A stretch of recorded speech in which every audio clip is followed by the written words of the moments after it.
Hello everyone and welcome back to the Cyclocross Social podcast. Today we're going to be taking a look ahead at the Cyclocross World Championships which are taking place in Tabor, Czech Republic.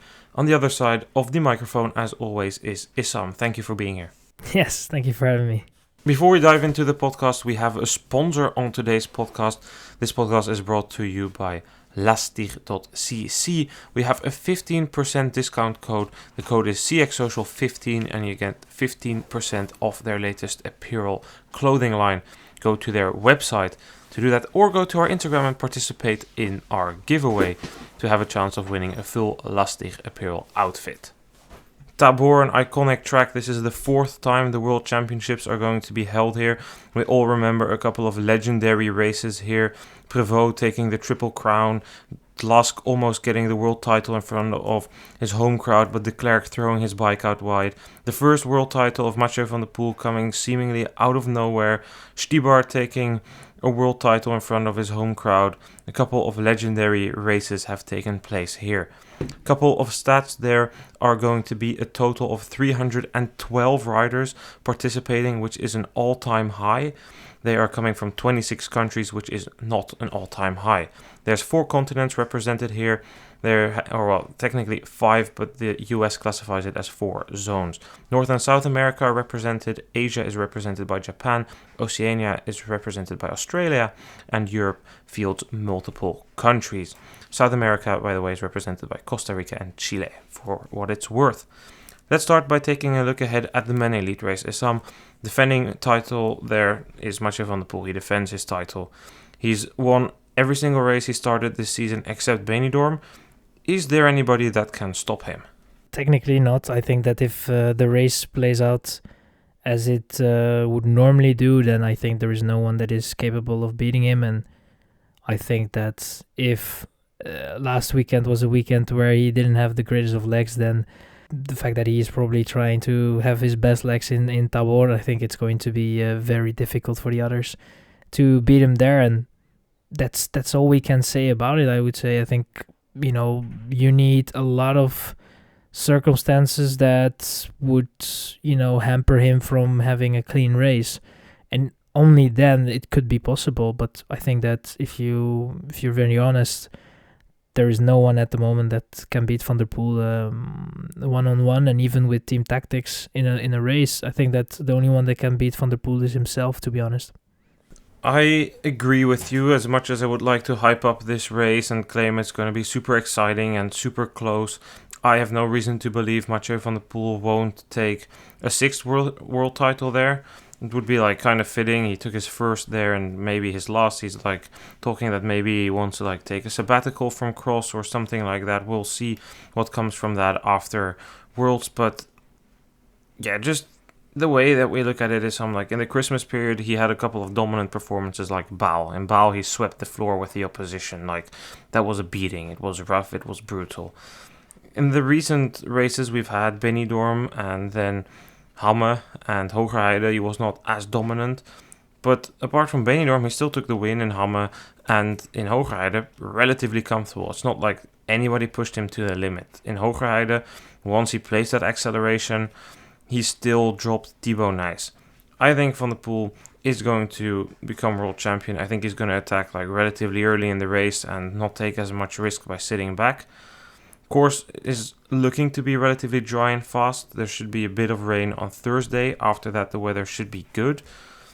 It's not the most technical course. You have a couple of technical-ish sections around the infield in the first part of the lap. There's 2 sets of stairs. There's, of course, the famous uphill barriers, but there's also plenty of power. On that type of course, I would expect most opposition, and you can debate whether we should call it opposition or the fight for second or whatever. I'll call it opposition. I'm expecting that to come from Thibaut Nys. He's shown good things the past couple of weeks. The course should suit him. I was super impressed by what he showed in Hogerheide. He was the closest we've seen anybody come to following Mathieu van der Poel all season. I think the course in those circumstances should be good for him. The only doubt I place behind his name is this not the same as the European Championships, where we saw him be super well just before, and then on the day he just didn't have it. He had an off day there at the European Championships, and that's the only small side note I have behind his name. But despite that, I would place him slightly above the likes of Nieuwhuis, Ronhaar, Iserbiet, Van Toerenhout, and Van der Haar.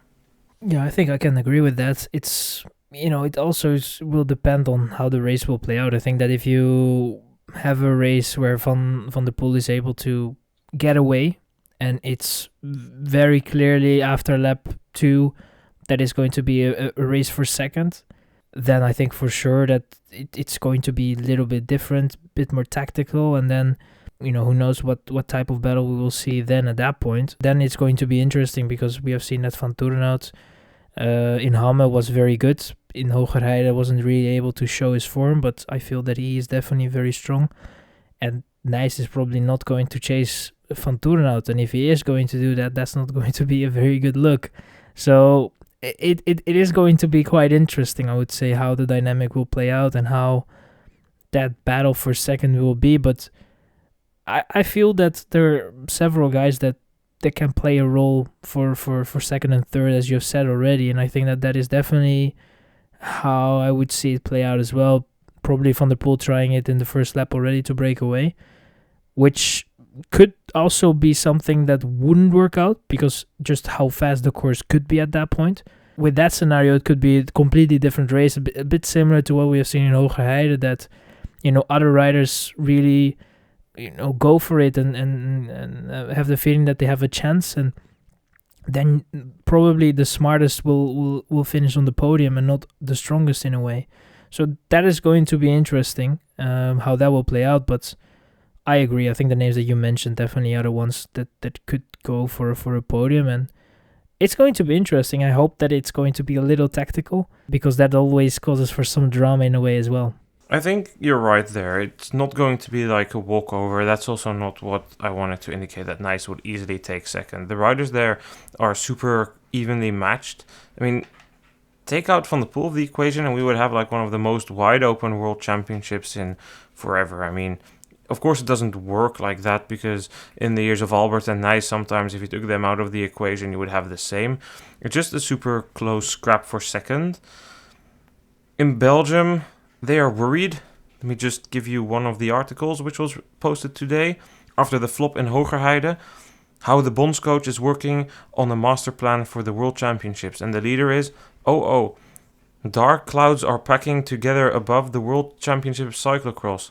The final practice on Sunday in Hoogerheide was a big flop for our country. Is a sportive fiasco on the horizon in Tabor? Possibly, but also possibly not, because Sven van Toerenhout is working on a plan. In Hoogerheide, I saw things happen which I don't want to see happen again. Here they come into the tactical part Issam about he doesn't want to see like his people race behind each other. He doesn't want to see Nys chase Van Toerenhout, but how are you going to prevent that? It's difficult to like create a team. And the talks about the Belgian bloc, I thought they were a bit gone this year, but apparently they are back. I don't really know. I think it's going to be hard to like create a team there. Like Van Toerenhout and Iserbiet will work as a tandem, but is Nys really going to work in that? Nys is a guy who rides for his own chance, and I don't blame him.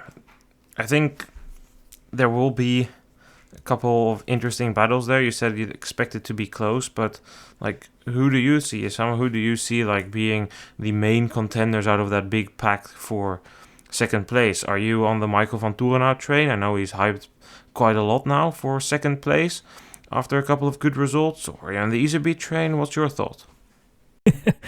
I'm not really on the train, I would say. I think I definitely expect Van Toerenhout to be good, and also with the barriers there, I feel that he definitely will be up there. And Iserbiet, to be honest, is also someone that could have a very good day, but with Iserbiet I have more doubts than with Van Toerenhout, to be honest. I believe from what I have seen from last weekend, how Van Toerenhout was racing, I think that will definitely be ones to watch for sure. But the Dutch block is also quite strong, I would say, with Nieuwenhuis, with Van der Haar, with Ronhaar as well. The way Nieuwenhuis was racing in Hoogerheide was, I mean, at certain points it was not the smartest, but definitely was the one that kept his cool and pick the right moment. And I think that Van der Haar is also someone with a lot of experience, knows how to tackle a course like this, and in a way also likes to race Tabor if it's fast. So it's going to be interesting, and I think that definitely we will see the sort of the Netherlands versus Belgium in a way, I feel.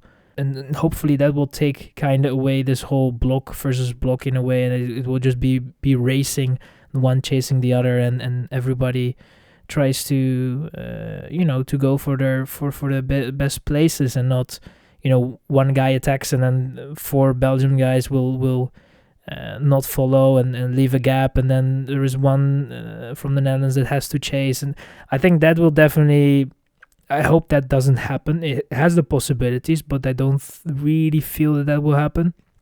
So it's hard to pinpoint someone. I mean, Laurens Sveek has a horrible season, or had a horrible season, but who knows what he can do? And it is always difficult with the World Championships like this, because there are some riders that kind of know that they could kind of make up their season a little bit with a good result here, and people will kind of forget how their season played out before. So it is a bit difficult, but I don't feel that we will see other riders than we have mentioned so far. I think that definitely with Van Toornhout, with Iserbeet, the Dutch riders with Van der Haar, Nieuwhuis, Ronhaar, Nijs as well. I think those are kind of the guys that we have to look for, and then it's probably going to be interesting how the race plays out, and if there is someone that had to sacrifice his race for someone else, and that will always play a role. And then it's going to be interesting who will fill up the rest of the top 10. Sven van Toerenhout in the interview and at Laatste Nieuws indicated that his tactic would be to give two riders out of the three potential podium candidates, Iserbeet, Van Toerenhout and Nijs, the assignment to follow Van der Poel as long as possible and try and compete for the world title.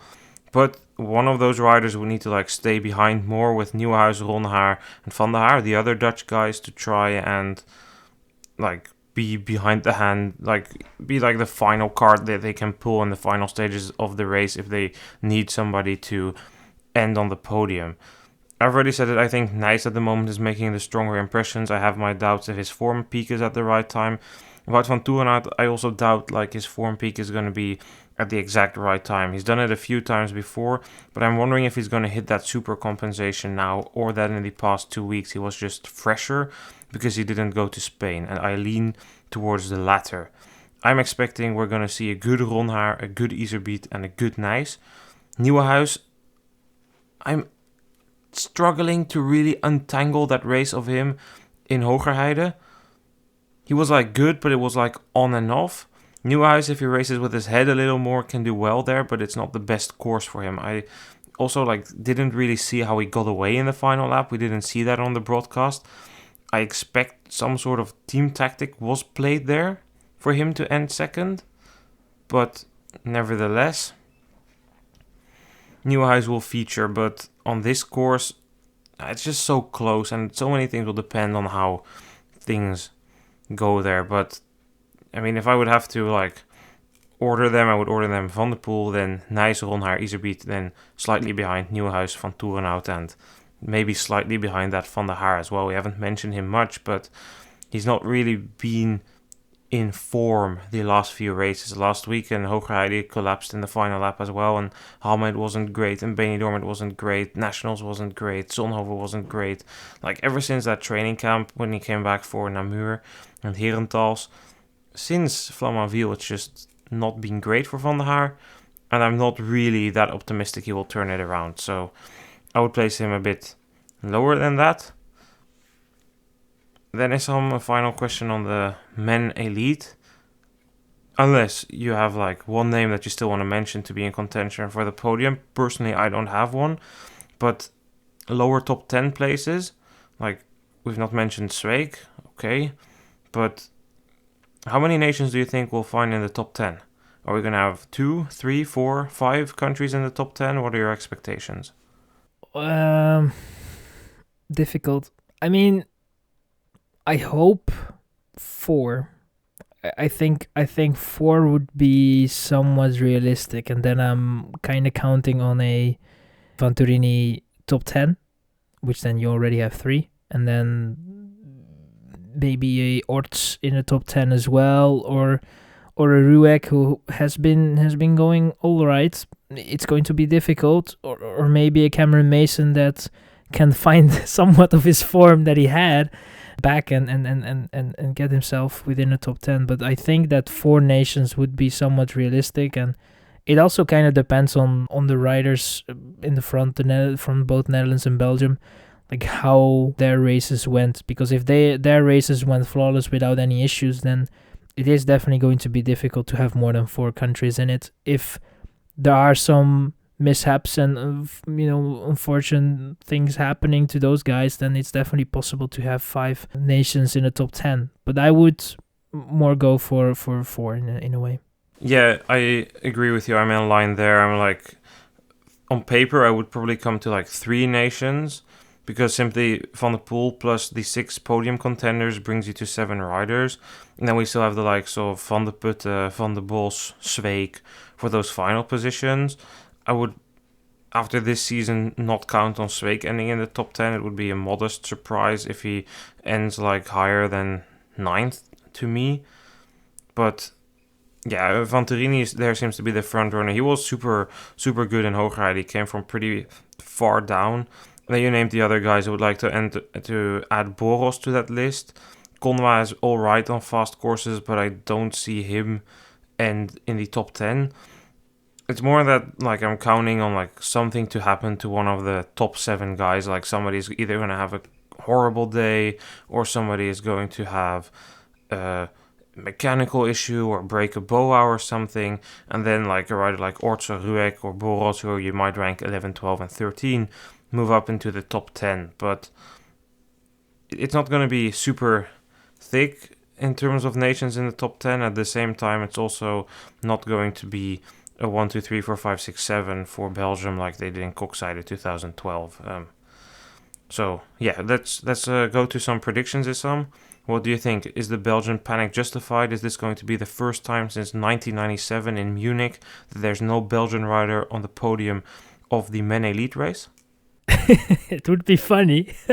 I think that that would definitely be funny, but I don't expect it, to be honest. I think that there is always going to be one that finds his way to a podium. If I would predict, I would definitely put Van der Poel first, but that's no surprise the way we have been talking about it.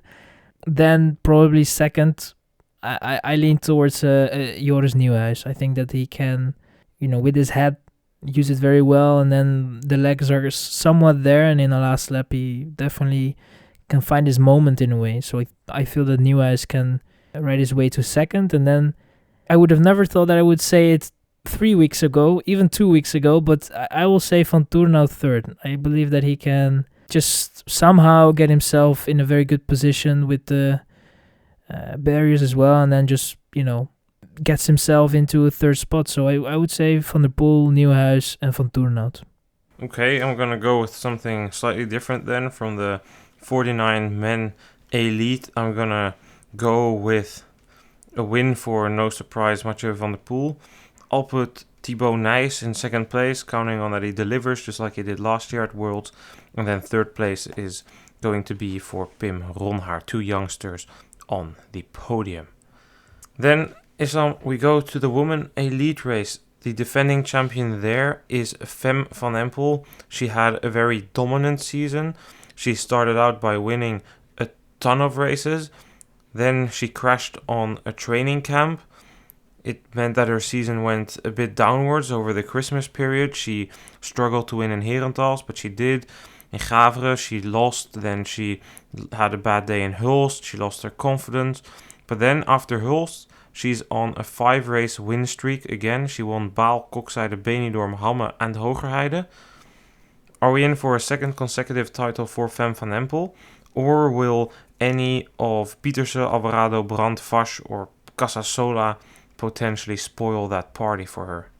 I wish that my mind said something else, but in my mind I think that Van Empel definitely has the best cards and is going to be very difficult to beat, especially if it's going to be a faster course. I think though that there is more chance of Van Empel losing the title in the women's category than Van der Poel losing it in the men's category in a way. And I'm not talking about any misfortune or something else. I mean, pure on the riders, because I feel, Alvarado, we have seen her, if she has a very good day, could do very good things. You can definitely bet everything that after she won the World Cup classification, that she's definitely thinking only about the World Championships, and she definitely wants to be very good there. I mean, Brandt, I had my doubts in Hamme, but showed in Hogerheide that she has good legs.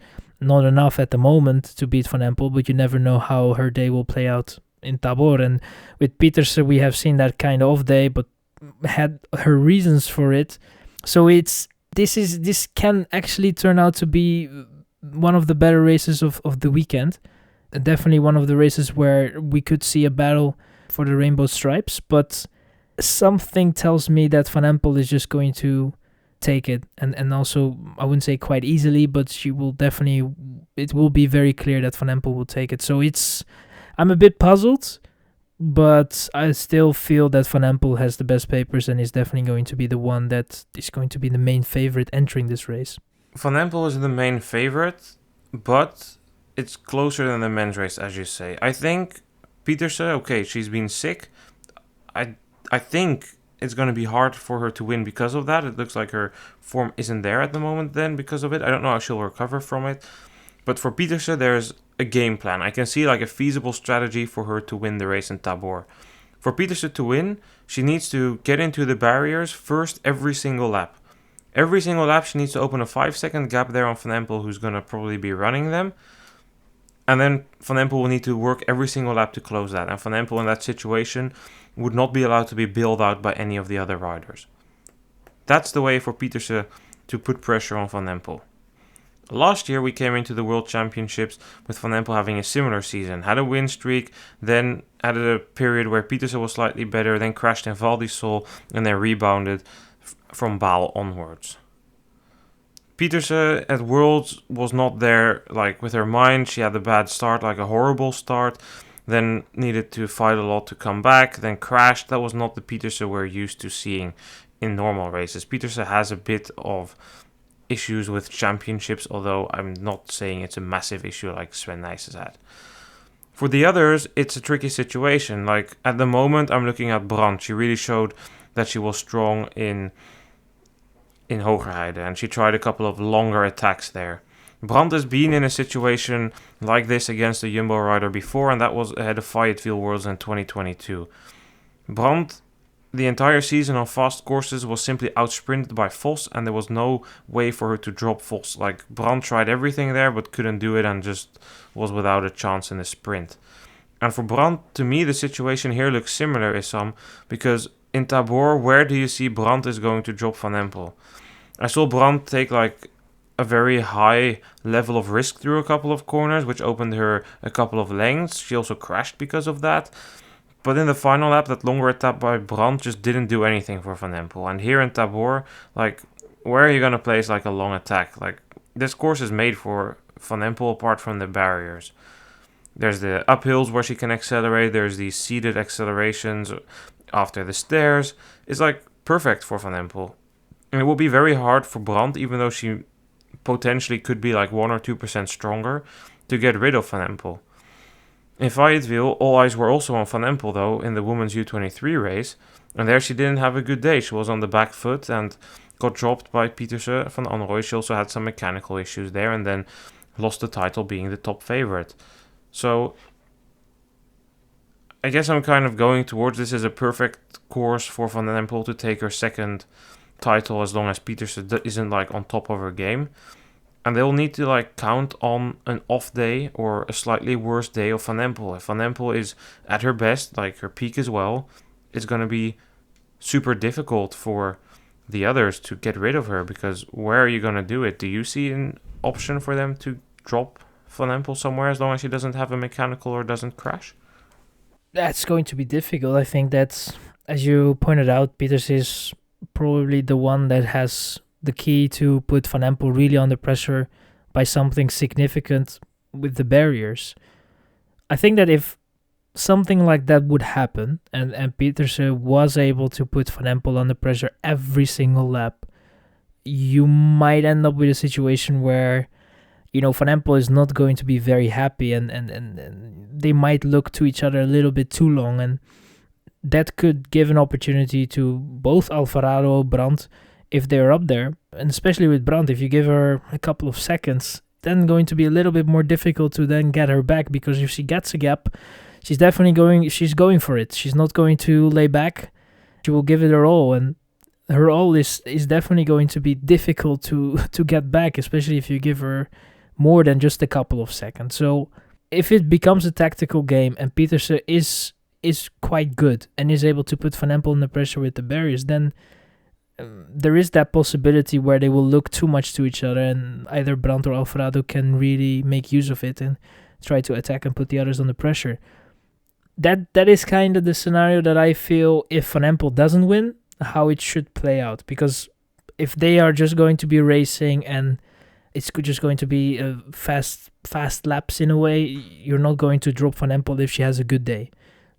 And then it's just basically, Van Empel can do it in the last lap, she can do it in the sprint, she can even do it in the penultimate lap and try to break away there, use her power. So she has the cards, quite a lot of them. Basically, in my opinion, I feel that Peterson, we need a very good Peterson to make it an exciting World Championships in a way, and I hope that will be the case. So you're hinting towards a Beekse Bergen scenario last year where Van Empel was overly fixated on Peterson that she lets Van Anrooij go. That's interesting. I mean, it's always a possibility. I just think it's hard to happen. I would more see it in a Dubendorf scenario where Vorst and Alvarado were fixated on each other, which allowed Brandt to come back like 100 times. I could see something like that happen if they're clearly stronger, and that's also what happened with Alvarado in Benidorm when Peterson and Van Empel were going fast, slow. Alvarado, about her, I don't know what her chances will be like. She's shown like very strong moments this season, but then now with that back injury which has been playing up and forced her to skip Zonhoven, she was bad at Nationals, was good in Benidorm, but then really wasn't good in Hoogerheide again. She's a big question mark. I'm not saying she's not going to be able to compete, but it will all depend on her back. On my list, furthermore, Casasola. I have her here because it's a good course for her and she showed a super strong recovery ride. I don't believe in a world title for Casasola. I believe at most that she can get a bronze medal, which would be a miracle. And even that, I'm not going to predict her for a medal. My final rider, and she's the only one with a realistic chance of spoiling the Dutch party here, Blanka Vas. She's surging in form, Issam. What do you think? Tactically, maybe not really experienced for a battle here, but she has some sort of killer mentality in her. Her drive to win is super big. Your thoughts on her? You know what? I haven't thought of that scenario and haven't thought of Vas. Not because I forgot about her or something, but just, Hoogerheide was basically this season, I would say, the first race where you could use that race as a sort of a backing of possibility for a podium at the Worlds. But what about Benidorm, Issam? What about Benidorm? We were there, we were watching. Yeah, you definitely. told me many times during the race, whoa, Vas is really going strong. She's moving forward. I know, but it was still with an idea that there will be 3 ahead of her. That the top 5 is possible, but a podium will be very difficult. I mean, you definitely saw the progression, and Benidorm definitely looked very good, and Hoogerheide looked even better. But it's very hard for me to get Vas in that picture of a podium. Everything needs to go well for her, I would say, and it needs a good start, be up there at the right moment, and pick your battles. Let them fight each other. Don't make your own fights. It's let them battle it out, and maybe you can, maybe use that whole situation and emerge in the last lap as the best. I mean, there is a possibility, but I feel everything has to go right.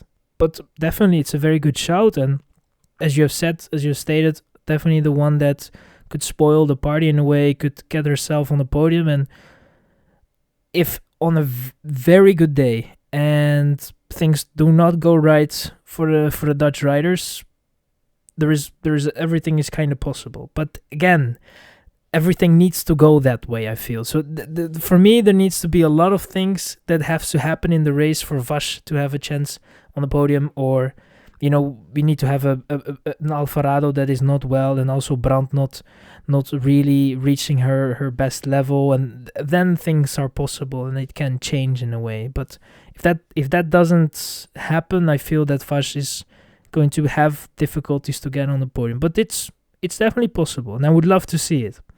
I don't think that much needs to go right for Vash to have like a place on the podium. I think she will feature there. The course is going to be good for her. For what it's worth, she's going to be starting on the second row rather than the third row in Hogerheide and Benidorm, so hopefully she'll be up there a bit more. Fields are a bit smaller, like the start in Tabor is like, it's not great. You have that like skieler track they're on, they take the right-hander and then the fast right-hander into the field bridge and back towards the technical zone, so it's important, but it's not crucial in Tabor. I think for a world title, a lot would need to happen. Above all, how is she going to beat Van Empel? Another advantage Van Empel has, this is a start-finish straight where you can come around somebody relatively easy towards the finish. It's never easy, but with the length it has, it's definitely possible to outsprint somebody there. More than possible even. There's a realistic chance, it's not an outside chance. It will be difficult for Vash. It's not like she just takes the final corner first and then she wins. It's going to be hard to win, but I'm interested to see how she does. I was there last year, and in the practice session, Vash was bunny hopping the barrier. She was hopping the first one, and she one time made the second one, but didn't have the confidence. I don't know what the state of that is right now. All I know is Vash is very good at peaking. She's peaked at the right time multiple times. I think Vash will feature. I think she'll eventually come short because she lacks the tactical insight and experience up front there. And that I mean, I mentioned that Benidorm race, but even in that Benidorm race, she pulled too much coming back. She gave Brandt a bit of a free ride and then got done by Brandt in the final lap, which is a shame. But I think she'll feature. She's the only realistic chance of avoiding a Dutch podium there. I think the Dutch national anthem, the Wilhelmus, will definitely be playing, but Vash might be on that podium, and I don't really see the same level of opportunities for the next set of riders we're looking at. Then we're looking, because so many U23s are racing the standalone race, for Donschot, Kant, those are people, if everything goes right, together with Casasola, that can top 5. Who else do we have? An outside shot at the top 10. Foucounet, not an outside shot at the top 10. Foucounet and Rochette, Betsema, Bakker, Worst, those riders are going to be fighting for the top 10, but I don't see anybody of them coming close to a medal. My prediction will be Van Empel, Pieterse, Brandt, and with Vash in fourth because of a lack of tactical knowledge.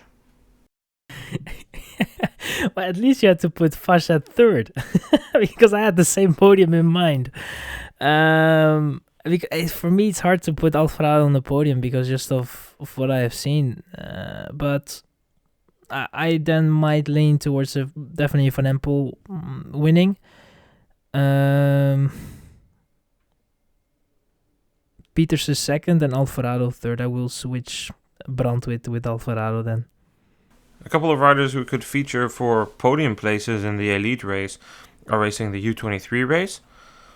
Open race there is some. This is the 8th? It is. I think it's the 8th title for women U23 that's going to be awarded. The first time was in Zolder when Evie Richards took the title. The Women's U23 World Cup this season was won by Bentveld. It's a bit of a useless metric because Baxet and Schreiber both skipped races.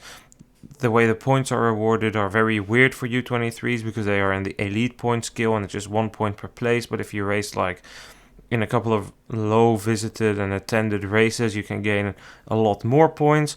Anyway, for what it's worth, Bentveld is up there. Last week we saw Bakstedt in 4th in the elite race, just ahead of Schreiber. Bakstedt was strong, overtook Schreiber there in the final lap. Further down in the top 10, Isabella Holmgren was 10th. Bentveld was just outside of the top 10 in 11th. Eva Holmgren was 12th, and I forgot Zemanova, who was just ahead of all of them in 9th, the home rider. Do you think we're in for a battle Bakstedt-Schreiber? Or do you think that we'll see like 5-6 riders fighting for the title there? In the first couple of laps, maybe. A bit similar to how the European Championships went, I would say. But then maybe with a Schreiber that will be a little closer. I've seen... Seems as that Schreiber definitely made some progression over the season. It looks quite good, I would say. Still feel that Bakstedt has the edge over her, but I just think that the gap has shrunken a little bit. It's a bit smaller between the two, which could lead towards a battle if, Bakstedt doesn't have her best day. But I think that if Bakstedt has a very good day, then it's going to be very difficult, because just when she attacks, it's definitely difficult, and she can really put in a very fast lap that I think no one really can follow. So it's going to be interesting. It's going to be a close battle. I think that Bentveld, the season might be a little bit too long. I feel that just is not going to be able to challenge the two. And I feel that it could be a two-way battle for the Rainbow Stripes, but with a very strong Bakstedt winning it in the end. I don't think the season is too long for Bentveld. I think Bentveld just isn't as talented as Bakstedt and Schreiber. I rate them simply as more skilled, more talented cyclocross riders. And I think Bakstedt and Schreiber at the moment have a slight edge over the rest. We've seen like Bentveld had this very good phase, like in Hulst she was really, really good. But on a fast course like we're going to get in Tabor, like give me a more perfect course for Zoe Bakstedt. There are very few courses that are better for her. Like very few. Bakstedt looked good in Hogeheide. Schreiber looked very, very good as well there. That's making me doubt it. I still think Bakstedt is going to become world champion U23 there. Last year she absolutely delivered on the day. Bakstedt almost always delivers on the day. Of course, results from the past are no guarantee for the results in the future, but I feel that Bakstedt is going to get it over the line. I think she'll be able to follow Schreiber in the first lap. Yeah, Schreiber will take the fastest start. I mean, she took it from the second row in Hogeheide, but after that I think Bakstedt should be able to follow, and for Schreiber it will be difficult, although I would be curious to see who would win a sprint between Schreiber and Bakstedt. That's not a done deal. But I think at some point on the climb, Bakstedt will power away. And I think those two will distance themselves like from the rest relatively early, because Schreiber will put in a pretty aggressive start. Although, she's calmed down a little bit. Lars Bohm has done a lot of work on that. So, maybe a couple of riders will be there a bit longer. But Bakstedt and Schreiber will, at least how I envision the race, decide amongst the two of them who's going to become world champion. Behind that, I do see a wide open battle for the remaining spot on the podium. And you, Issam, tell me if you think that any of these riders will feature against Bakstedt and Schreiber. But Kristina Zemanova has had a very good season. Her race in Hamme last weekend was bad, but she recovered with a more important 9th place in Hogeheide. She was 5th in Zonhoven, which was a really good result, although in Zonhoven she was beaten by Zoe Bakstedt, who was on the podium there. Doesn't matter, it was a good race by Zemanova. Zemanova was on the podium of the cross in Loenhout. She was just off the podium in Val di Sol. She was very good in Heus de Zolder, where she was 5th. She's had a couple of standout races, especially on the faster courses. She will be racing in front of home crowd. Therefore, I would slightly favor her for 3rd. But Isabella Holmgren, she does not really look like a cross rider, but she's extremely powerful. I think she will do good stuff on the road for Lidl Trek. But in Hogeheide, she recovered from like 35th all the way to 10th, overtaking riders everywhere. Her sister Eva, who looks more like a cross rider and I think is more suited to cross, but maybe just isn't as powerful, was just outside of the top 10, also overtaking a lot of riders throughout the race.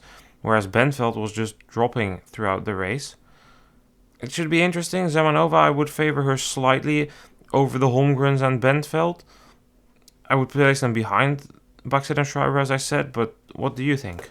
I feel that they definitely have a chance, and it all depends on how long Bentveld is going to be able to hang on, and also in a way if that constantly trying to hang on to the pace of Schreiber and Backstedt, if that is going to kind of kill her in a way, that you hang on for a little too long, and that might break you down in a way, because then she will definitely fall in the clutches of both Zemanova and also the Holmgren sisters, because I think that the Holmgren sisters in Hogerheide showed that they have good form, that the legs are good, and that they can surprise in a way and get themselves on the podium, because I feel that would be a little of a surprise. But Zemanova, home race, they did the nationals on a fast course here, so there is some experience already there, which might help. You never know. But so I think it's going to be difficult. I feel it wouldn't surprise me if Bentveld is going to be able to get that third spot. Both Zemanova and the Holmgren sisters have a good shot in getting that third spot. It's definitely within their reach to be up there, in my opinion. I completely agree with you, and they've done a pretty limited cyclocross calendar. I certainly hope they will keep doing this calendar, small but race worlds. It's really great to see a strong generation of Canadians there. And don't forget their first year U23s. They are a year younger than Bentveld and Backstedt. They are 2 years younger than Schreiber. They are 3 years younger than Zemanova. These are all very, very talented women. I think in the end we are going to see that I made a mistake and that I need to correct myself on the age of Zemanova. Zemanova is the same age as Mary Schreiber, and this is also the 9th U23 Women's World Title and not the 8th that's going to be awarded. So with my mistakes out of the way, I'm going to go back to what I was going to say. That I think on this course, in front of the home crowd, Zemanova is going to do well. Zemanova is a talented rider. She's capable of delivering at the World Championships and the European Championships. She clutched that third place in Pontchâteau ahead of Bentveld this year. Last year, she took the bronze medal in Hogerheide. She was crying after that. She was super surprised. And that is signs that she's a rider that can deliver on the day. And in front of the home crowd, I think she will be boosted and she will take a medal for the Czech Republic. I think she will get it done. The Holmgrens, which I was talking about, will come close, but I think they will just come short, which is a shame. But if they keep doing it, they'll feature eventually for the world title in this category, and that's fantastic to see. Maybe an outside shot, Issam. This is a rider who's done an even smaller cyclocross campaign, Federica Venturelli. We saw her in Benidorm. She didn't race Hogerheide. I thought, it was just a one-time thing on her training camp with UAE. No, she is coming here together with Valentina Corvi, two Italians who have a super outside shot at a medal. I don't really see it, but you spoke earlier that you could see Venturelli take a top 5 in this race. I don't know how you think about that right now. I keep that energy. I would still say that it is kind of possible. I mean, it has to go right, and I don't know how she will get on with the course and all that. So it's as I said already, it's going to be difficult because we have quite some names already that could feature in the top 5. But if everything goes right, has a very good day, you never know, has a big engine, is able to hang on quite well. And if it, definitely has a possibility, but I think a top 10 is not it's not something crazy. It's not something out of this world to say that Venturelli can top 10 in this race. So I will see. I will definitely be very interested in how she will get on, because she didn't have a lot of racing, and that is definitely going to make it difficult. But yeah, surprises are always there to be made on the World Championships, so maybe that is going to be one of the surprises. I'm not going to go with the surprising podium, Issam. I'm going to go with the prediction of Bakstedt, Schreiber, and Zemanova. I will also say Bakstedt and Schreiber, and then I will say Isabella Holmgren. Just, I don't know. Maybe the Holmgrens can one of them can make it happen and get on the podium. I feel that it is maybe possible. As much as I would love to see a Czech rider on the podium, it could be possible for the Holmgrens to get a podium here. So I will go with Isabella Holmgren then. Then on to the men U23, 60 riders participating there. Last year the title went to Thibaut Nys ahead of Tibor Del Grosso. Thibaut Nys moved to the elite category, and Del Grosso is the outright favorite to win that. Del Grosso has had a couple of illnesses during this season. He was not really good in Benidorm, but in Hogerheide he showed how good he was. For me, he is the rider to beat, Issam, and I'm going to tell you why based on an anecdote. They're lining up all the men U23s in Hogerheide. Del Grosso is the first one to be called up. He's on the front row, and they're just keeping calling the other names.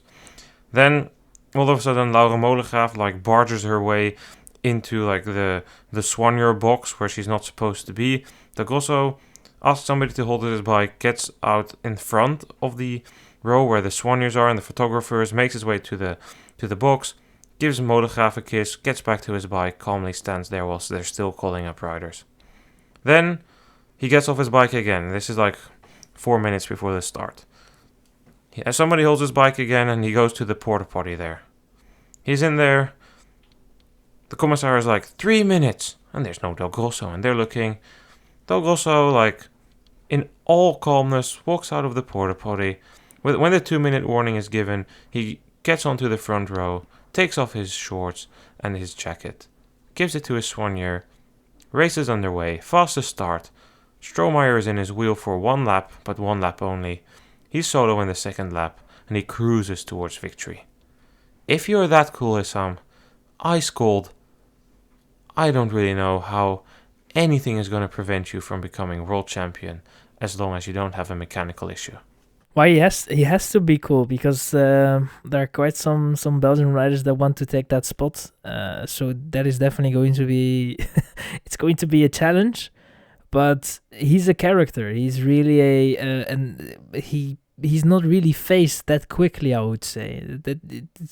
Within his personality, it's not something that he tries to showcase or anything, or try to look cool. It's just the way he is, in a way. He's not really faced that quickly. And I can tell you one thing: if you have to go to the toilet 3-4 minutes before the start, you don't go. You just hope that it goes away when the start sign is given, and you just hope for the best, that it doesn't happen any accidents, So I think that he definitely, if he comes to Tabor in a very good shape, and I feel that definitely looks to be the situation at the moment, that he is, in my eyes, also the main favorite. I feel that the Belgians definitely have a very strong team, and they could play a role.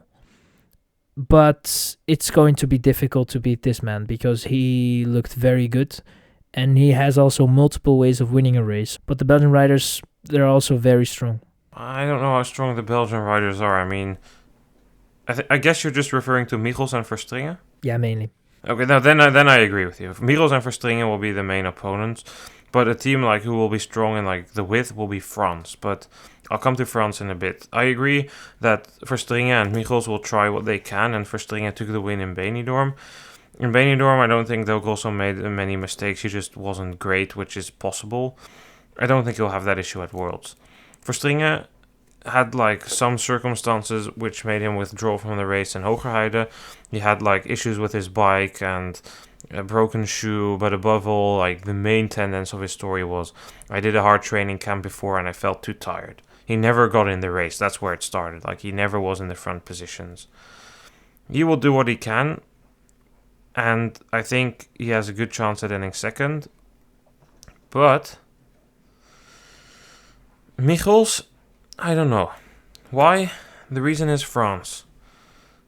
Because France has a strong generation in the width. Leo Bissiot. He crashed in Hogerheide. I hope his wrist is okay. He's really, really talented, Issam. This is a first year U23. And in Belgium, they're like worried that they're not going to win a single world title.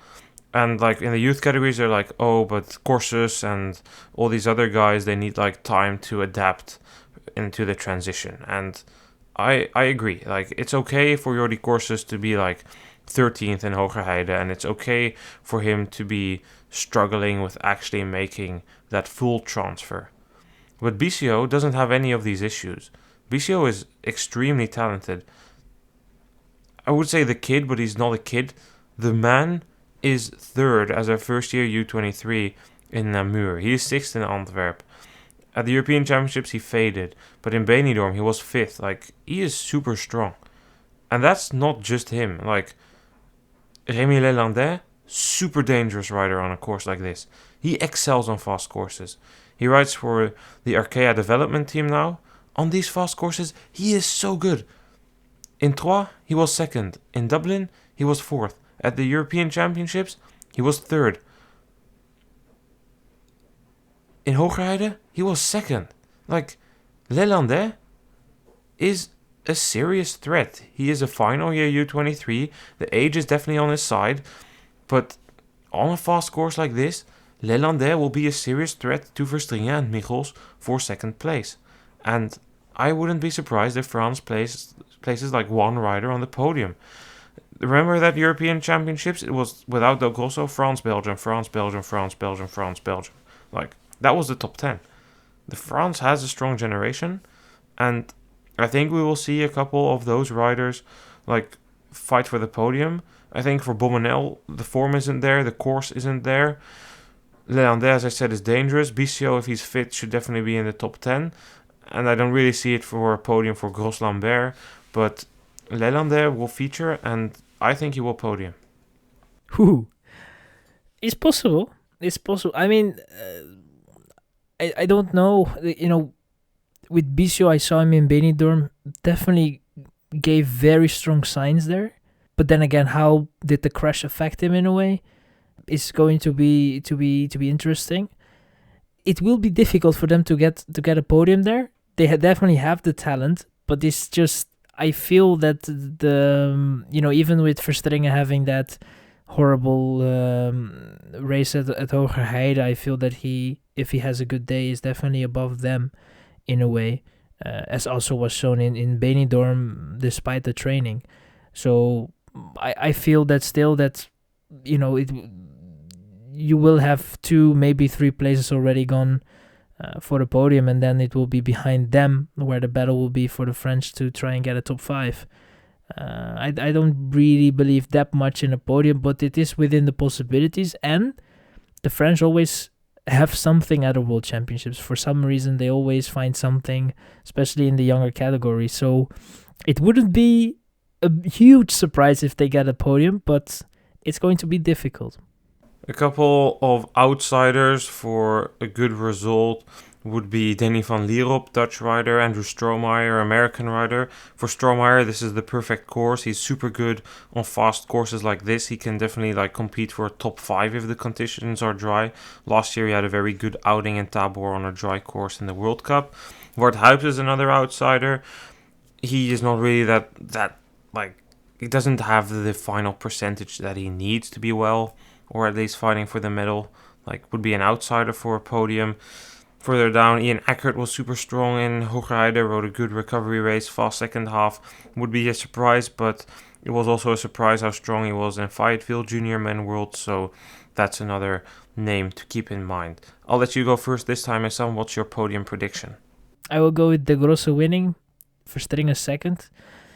And then, despite myself saying that the French will have difficulties getting on the podium, I feel if BCO is 100%, I think that he can maybe get himself on the podium, just because I don't have the 100% trust in Michels. So I would say third BCO. Interesting. I'm gonna go with a similar conclusion, that I don't have faith in Michels, and with Del Grosso ahead of Lelandais and then Verstringen. Then it's time for the junior races, Issam, men junior. This season, there have been 2 names that have been on top of the game in the men junior category. The Italian Stefano Viezzi won the World Cup. He won 3 out of 6 races. The other 3 races were won by European champion Aubin Sparfel. Viezzi is a weird rider, Issam. He has weird style, like he doesn't look as pro as the rest. His clothing style is like weird. It's not like Swanyard. He rides weird tires in Benidorm, but when he rides fast. Like in Benidorm, he did not have a great day. He also had an issue with his chain and needed to run a short distance to the pits. But in Hoogerheide, like the roles were reversed. Where Sparfel was super strong in Benidorm, Viezzi in Hoogerheide, he waited the first 2 laps. At the end of the second lap, he placed a massive attack. Albert Philipsen, the Danish road and mountain bike world champion, was in his wheel, got dropped right from it on the road climb, and Viezzi stormed to victory. It would be, like, I think the first world title for Italy in cross since Franzoi won Men U23 in 2003. I'm tempted to say, from the top of my mind, that was the last time they took a title, or maybe Malacarne took it. Yeah, Malacarne won in Sankt Wendel, so that must have been, 2004 was Monopoly. No, Pontchâteau was 4, so Sankt Wendel was 2005. Malacarne 2005. There we are. Took some time, but we get there. Viezzi would be their first title since 2005, is what I would say then. But Sparfel, good rider, strong sprint. It won't be easy for him. And then not to mention that there's a bunch of riders just shortly behind. Whilst these two riders have been winning the races, Remijn, Sole, Thomason, Bazant, there's a large number of riders slightly behind them that will be lurking for that world title. Yeah, as always with the junior category, it's not always as close, but there are definitely multiple names that could become a world champion. But definitely with the way Viezzi has been racing for most of the race in the season, and just the big engine that guy has, probably the main favorite. But Sparfel, if he uses his head a little bit more and is able to use that power of Viezzi in his advantage, sit more in the wheel, I definitely think that he also has a very good shot. But there are multiple names, in my opinion, that could really go for at least a podium, and we have seen it in the World Cups. It's always a little bit different, as it always is with the men juniors. So it's overall, I think it's just going to be very interesting to see how that will play out. Always one of the races that has a chaotic start and sometimes also a chaotic finish, so that it will be very interesting. For me, Viezzi has the slight edge simply because of the way I've seen him race over the entire season. In Troyes, he attacked in the second lap, took the win solo. In Dublin, he attacked in the 4th out of 5 laps and took the win solo. In Namur, he had some issues, some difficulties, and wasn't really that good overall. I think he just lacked the technical skill and know-how there. In Antwerp, he had a bad start, recovered all the way to 2nd. That was a strong outing by him. In Heus de Zolder, he did the weirdest thing ever. I literally still cannot believe what the hell he was doing there. He was involved in a crash early on in the race, and then he was behind, and he was high-fiving spectators in the middle of the race, and then he just waited somewhere until the leaders, Remijn and Sole, passed him again. He was lapped, and he just tried to sit in their wheel for as long as possible. I literally cannot get over that he did that, and it definitely shouldn't be allowed. Then he raced in Diegem, and in Diegem he had a couple of issues, he just wasn't on top of his game anymore. There was tiredness. He revamped, and then in Hoogerheide he showed he was super strong, as I just summarized. For me, therefore, he will have the slight edge, but Sparfel is technically a bit more gifted, and for me, Sparfel is a rider where less can go wrong. But where it can go wrong for Sparfel is tactically. In Hoogerheide, his race tactically was a disaster class. He was leading a big pack of 20 riders, super fast for the first lap and a half, and then paid the toll for that. When Viezzi attacked, he couldn't do anything. In the chase, everybody made him work, of course, because he was the World Cup leader and he was fighting for the overall, and that was something he paid the toll for. So I'm not entirely sure if tactically I see a weakness at Sparfel. Then, in Hogerheide, the second place went to Senna Romein. That brings us to the Dutch riders. They have a tandem, Romein and Sola. Romein and Sola have a rivalry between each other, but Romein, he had like the good race in Hogerheide, but Sola had the good race in Benidorm. Like, these two are substituting each other. When one has a good race, the other one has a bad race in the World Cup. They've fought for the wins in many other races together. They're both pretty similar riders, powerful road type riders. They will do well there as well. They just need to get it together, Issam, because this season in the World Cups against the best of the world, they've been unable to do it. And does that mean that it's not possible on the day? No, but they need to get a hang of things. Like, it needs to fall their way.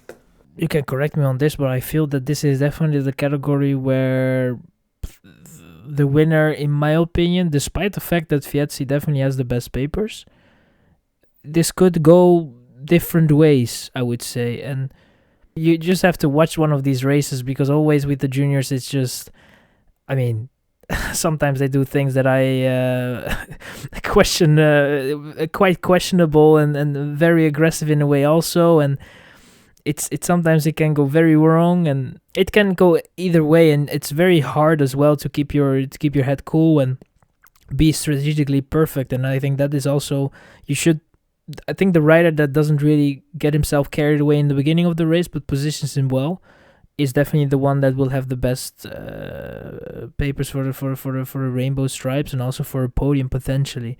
But I lean definitely more with this race towards Fietzi winning it, because just the way he has been racing this season so far, and also just the engine that he has, it's just a very long guy with the power that he can produce is insane.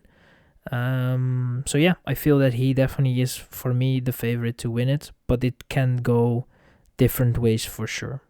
I mean, I would love for Italy to take a world title. It's been quite a while, so whilst I can see it, I can also see Sparvel take it. I just can't get that final lap in Benidorm out of my head, where Sparvel just dropped the fastest lap time by 20 seconds with Sola in his wheel.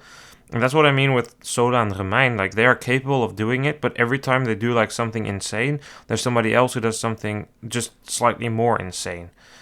So Romein and Sola, I'm pretty confident one of them will end on the podium. But winning, just because this season they haven't been able to do it in the World Cups, makes me doubt that. I want to list a couple of more names. Jules Simon was third. There was a big interview in Le Parisien with him a couple of weeks ago. Interesting rider, seems like a nice guy, has a nice following. His heart breathes or just goes up and down for cross. The guy breathes cross. He loves the sport. In Troyes, there were so many fans with just Jules Simon on his t-shirt and stuff. Lovely to see. Is a serious contender for a podium, got a medal at the European Championships, seems to be delivering on the day. Czech Republic has a home rider, Christophe Bazant, first year, one of the best first years that there is. Course might be slightly too fast for him, but Bazant has shown himself to be capable of doing well. Didn't look great in Hogerheide, maybe a lack of race rhythm. Another first year to keep in mind is Arthur van den Boer. He's the hope for Belgium. He is the brother of Seppe van den Boer, who was one of the better Belgians last year. He was good in Dublin, ended on the podium there, but seemed to be lacking just that little bit in Hogerheide. Also wasn't really on top of everything in Benidorm, but definitely a name to keep in mind. Then David Thompson was on the podium in Troyes, American rider. He is maybe out of all the riders on the front, technically the best rider, I would dare to say. Problem for him is he can't use any of that technical skill on the course here. When it's a super powerful course like in Dublin, Benidorm and Hogerheide, he struggles just slightly too much for me to consider him for a world title. A medal if everything goes well is possible, but more looking towards the top 5 there. Finally, Issam, I have to mention him. He's the most hyped junior of the moment. Albert Witten Philipsen already has a deal with Trek, road and mountain bike junior champion. Are we in for another Jan Christen moment? For the people who don't know the Jan Christen story, 2022 World Jan Christen hadn't won a single race of importance. barely got top 10s in the World Cups, but it was time to shine at the World Championships, and he took the world title. Albert Philipsen in Hogerheide hit the front in the second lap, got dropped from the wheel by Vietzi, exploded a bit, then apparently had a mechanical, which would explain that super slow lap time, put in a flyer of a final lap time and moved from 17th to 13th in the final lap. The rest of the results this season are 17th in the World Cup of Antwerp, 20th in the World Cup of Benidorm. He won the CX Aarhus both days, won the Danish Championships in Hollebeck, and won the Flandrien Cross in Hamme. His tendency is he's won every single race that he's done, which wasn't a World Cup. Are we in for another Jan Christen moment, Issam? Normally not, because I feel that there is also for Kirsten back then, it was just, I think that his legs, his form was just a little bit better than it is for Philipsen right now. It is possible if he finds a way where he is able to be able to do a full race at a certain effort, which at the moment it seems like he's not really able to do. If he wants to fight for a win, he's just not really able to do that effort for an entire race. It's not that it's not within his possibilities, but just at the moment he's not able to reach that. Technically he's definitely not going to be tested that much. He's also not the least technical rider, but he lacks a little bit left and right. But overall he will probably deal with this court relatively easy. So it will really depend on how his shape is going into Tabor. But for me, it would just be such a huge transformation from both what we have seen in Hogerheide and his previous races that it seems for me a little impossible. But he can definitely surprise me. He's very talented, but I highly doubt it. I don't even give it 20% in my opinion. But if there is 1% chance, there is still a possibility, I would say. So it is possible in a way. Then predictions, what are you going with? I hope to see Italy win that race. So I would just say for what I hope, with Vietzi winning it, I would then say KSO the second and Sparvel in third. I'm going to go with Sparvel ahead of Vietzi and Senna-Romein. Then the final individual race, the first one of the weekend, the woman junior. The title last year went to Isabella Holmgren ahead of Eva Holmgren. Both moved out of the category. That left the path clear for the best first year last year, bronze medalist at the Worlds, Celia Géry, to not really dominate, but she took the European title. She won the overall World Cup. She won, I think, 3 of the World Cup races from the top of my head. And she is going to be in a interesting position. She's maybe the slight favorite, but there's serious opposition. The final race of the World Cup was won by Gladonova from Slovakia. She was second here in Tabor in the World Cup as a first year last year, did really well there. But why did she win in Hogerheide? That's because Kat Ferguson bottled the win. She choked. The lights were too bright for her. Everything went wrong. She was in the lead after the start, then got caught like halfway through the race by Gladonova. She was bunny hopping the barriers, even though the British staff was like telling her multiple times to stop doing it because they were afraid she would crash. In the final lap, she didn't crash on the barrier. She tried to attack, but for some reason she didn't try and take the lead before the barrier. She just attacked from second wheel, which meant that any advantage she had from hopping was gone. Then she was in the lead, which was an advantage for her going up the stairs. She went onto the final off-camber, but missed the rut with her rear wheel and slid down, and that was game over. She lost the race. She had a faster sprint than Gladonova. I'm pretty sure she would have won. And because of that, she also lost the overall. It will be interesting. Those are the 3 main favorites, but I don't think we can really look past Imogen Wolf. She might not have won one of the junior women rounds of the World Cup. She had a horrible day in Hogerheide where she ended 18th, but she has shown it in the elite races. She was going super well in Baal. She has that 15th place in Gavere where she was on the U23 World Championships podium. She was second in Antwerp where she should have won. She should have been leading onto the beach and then she would have beaten Kat Ferguson there for the win. She didn't do it. Tactically and technically there's a lot of question marks by Wolf, but the same question marks are there for Ferguson, and the same question marks are there for Gladonova tactically. it's pretty wide open because a couple of other riders that are slightly behind there are Lopez de San Roman and Langemark. But for me at least, Géry, Ferguson, Gladenova and Wolf have a slight mark ahead of Lopez de San Roman and Langemark. Yeah, I agree with you on that one. I think I feel that Jiri definitely is probably the one that has the edge over the rest. I mean, that first lap in Benidorm sticks with me still if I talk about Jiri, because man, that was insane in a way, because that course doesn't really give you the opportunity to really create a gap and be so ballsy and start, very fast the first lap. The risk is definitely there that you just go a little too fast and completely cook yourself and not being able to finish the race with the same pace that you did in the beginning, and just have not enough left. But that was definitely not the case for Géry. Very calculated race, very aggressive as well, made sure that no one was going to be able to get in her way. And I think those are just small things that you kind of need to win a race, and she definitely has that. So if she comes to Tabor with good legs, I feel that she definitely has the total package to win the race.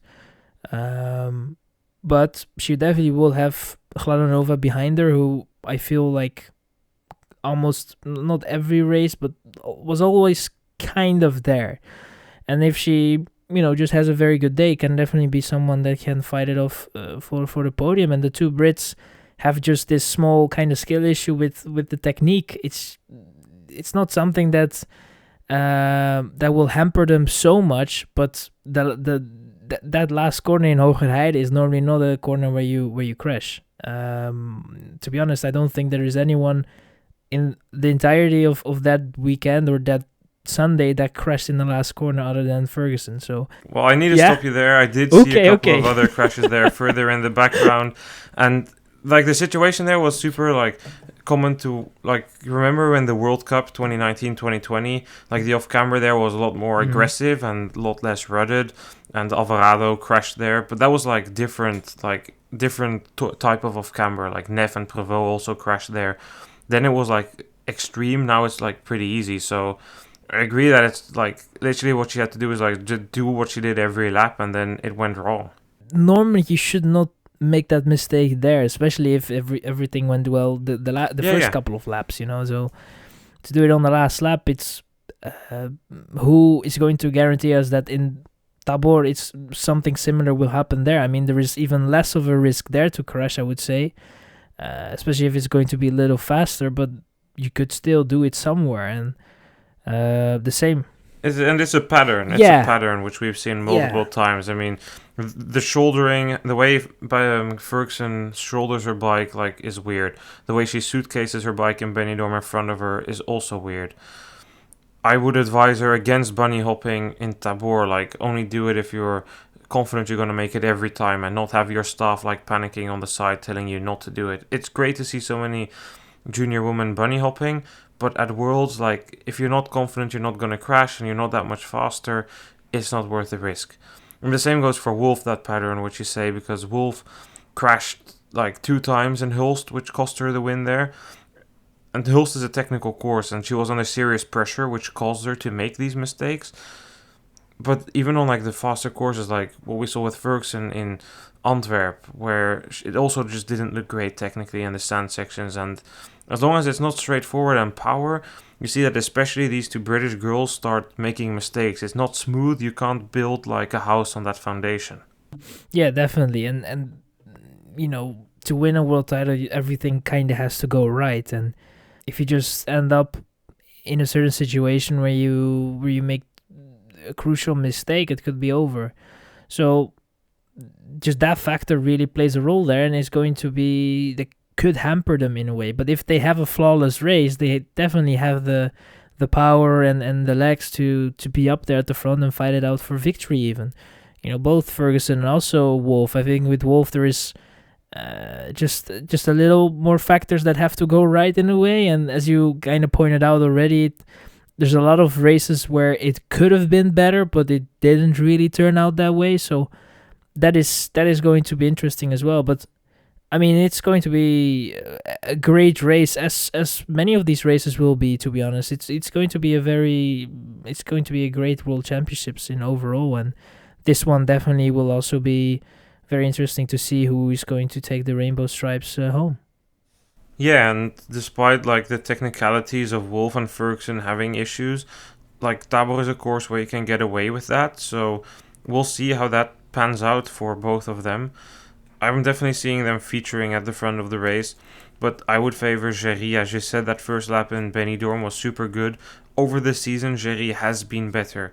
Like, she didn't have a great day in Antwerp, where she needed to let the two British girls go. British women, junior women, I should say, not girls.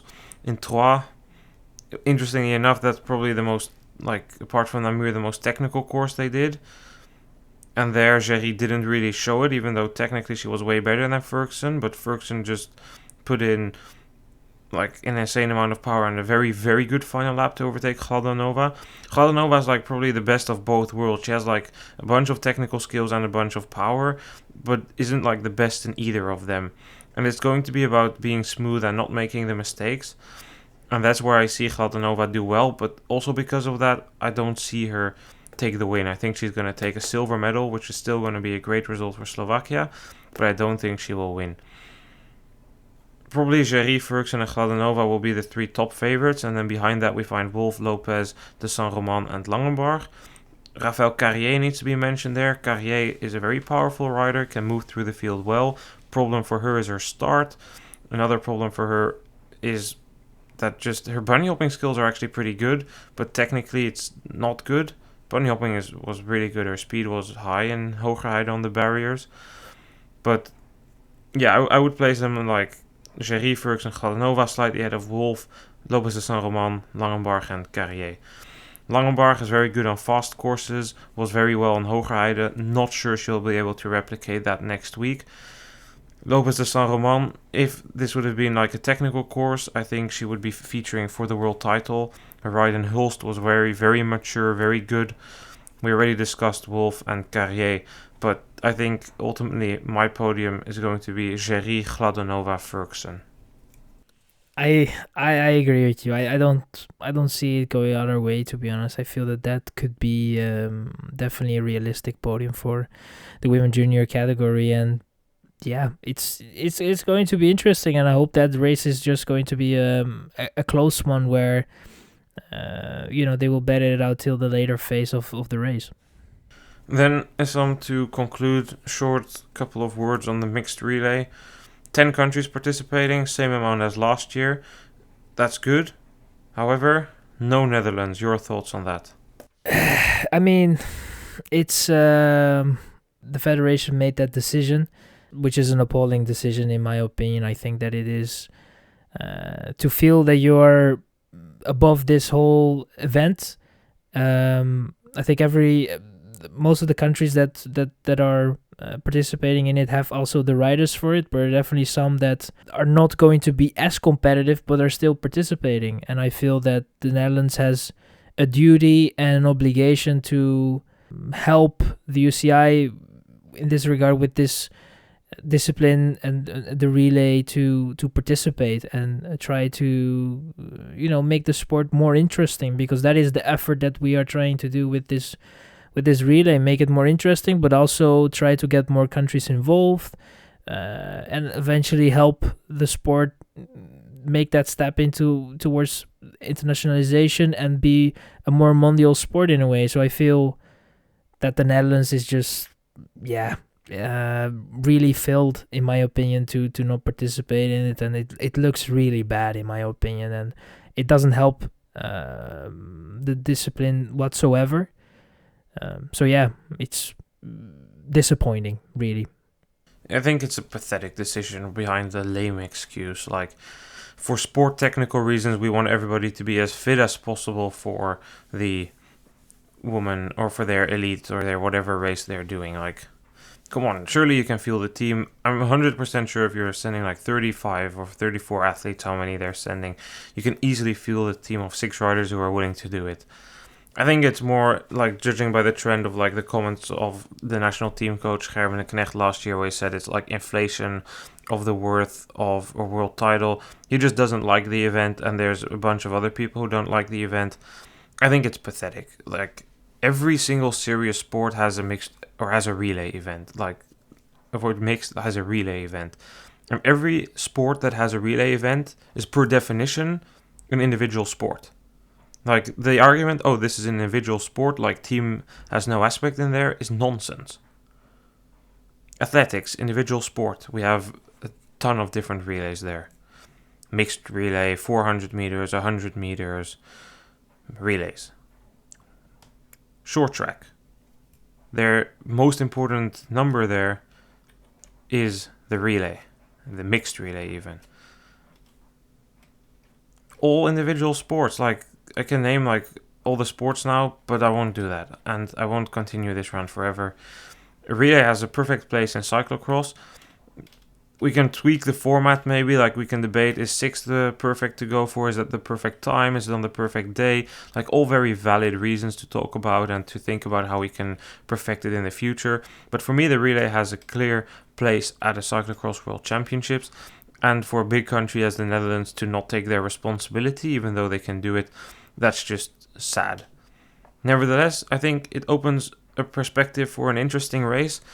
With the 10 countries that are participating, there's like 6 of them that can fight for a medal. Probably the UK would be my favorite. They have strong women, Ferguson, Backstead and Kay. But their men, Amy, Carrick Anderson and Mason, have not been that great in recent times. Belgium, they have strong men, Van Toerenhout, Van de Boer and Huips, but their women, Kant, Brouwers and the Shoesitter, will suffer. France has a well-rounded squad, but has a weakness, which is men elite and women U23. They are fielding Géry, Durafou, Clausel, Sparvel, Lillandais and Menu.